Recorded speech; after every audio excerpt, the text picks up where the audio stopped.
તાલુકાના કંટાળા ગામમાં દીપડાના હુમલાની ઘટના સામે આવી છે। મધ્યરાત્રિ દરમિયાન રામાભા નાનુભા ખાસિયા નામના વ્યક્તિ પર દીપડાએ કર્યો છે હુમલો।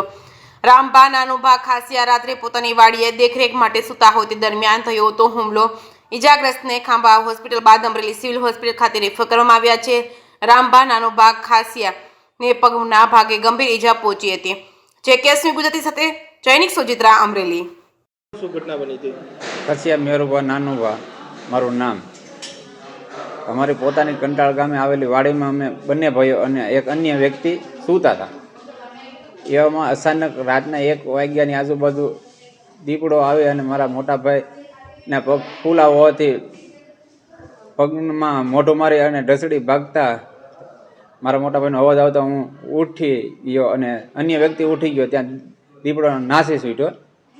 પછી તાત્કાલિક અમે 108માં ફોન કર્યો અને ફોરેસ્ટ વિભાગને કર્યો તો ફોરેસ્ટ વિભાગવાળા તાત્કાલિક આવ્યા અને પછી અમે ખાંભા હોસ્પિટલે આવ્યા। તો ત્યાં હેલ્પની જરૂર હતી કે ભાઈ આ લોકોને અમે અહીં સારવાર ન આપી શકીએ, તો એ કે તમે આગળ અમરેલી જાઓ। તમે કીધું ભાઈ તો અમને અમરેલી પુગાડો તમે, તો એ કે ભાઈ અમારી પાસે એમ્બ્યુલન્સની સુવિધા નથી અમરેલી પુગાડવામાં, અને જે 108 સારવાર છે સારવારની એમ્બ્યુલન્સ એમાં અમે ન પુગાડીએ એટલે કે તમે તમારી રીતે વ્યવસ્થા કરો। મેં કીધું ભાઈ ખાંભામાં 3 ધારાસભ્ય હોવા છતાં અમને આ ખાંભા તાલુકાની જનતાને કોઈ સુવિધા મળતી નથી અન્ય હોસ્પિટલમાં જવાની। તો એનું કારણ કે અમે હોસ્પિટલ દ્વારા માગણી કરેલી છે એમ્બ્યુલન્સની, તો પણ અમને નથી આપેલી। તો મેં કે ન આપેલી હોય અને માગણી કરેલી હોય તો એની નકલ મને આપો।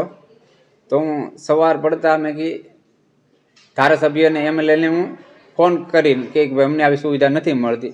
પછી હોસ્પિટલવાળાએ ડ્રાઈવરને ફોન કરી અને એક એમ્બ્યુલન્સ બોલાવી અમને અમરેલી સિવિલ શાંતાબા હોસ્પિટલમાં પુગાડ્યા। દર્દીને કેવી ઈજાઓ પહોંચી છે?